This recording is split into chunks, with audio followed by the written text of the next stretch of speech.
اچھا، آج کا جو دوسرا سوال ہے نا وہ میں زید بھائی سے کروں گا. زید بھائی، فیمنزم کا جو پورا کانسیپٹ ہے وہ ایکویلٹی کو مانتے ہیں کہ مرد اور عورت میں ایکویلٹی ہونی چاہیے. ٹھیک ہے، تو اسلام اس کے کاؤنٹر میں کون سا نظام یا کون سا ایسا کانسیپٹ پیش کرتا ہے؟ دیکھیں، سب سے پہلے تو اسلام ایکویلٹی کو نہیں مانتا، اسلام برابری کو تسلیم نہیں کرتا. اسلام کہتا ہے کہ خواتین اور مرد برابر نہیں ہیں. وہ کہتا ہے کہ ایک ماں کا درجہ ایک باپ سے 3 گنا بڑا ہے.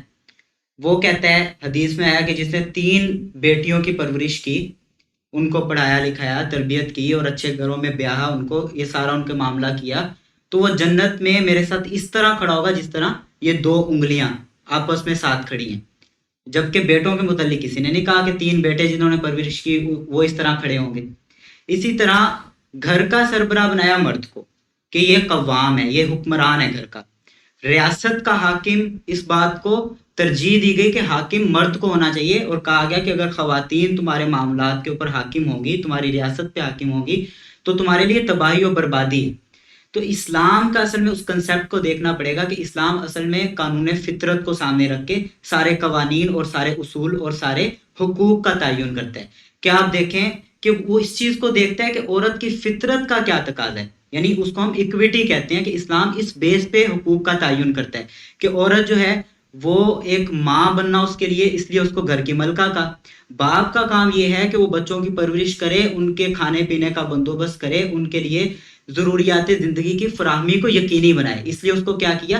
گھر کا حاکم بنایا. اس لیے اسلام کا تصور عین فطرت کو سامنے رکھ کے حقوق کا تعین کرنے سے متعلق ہے.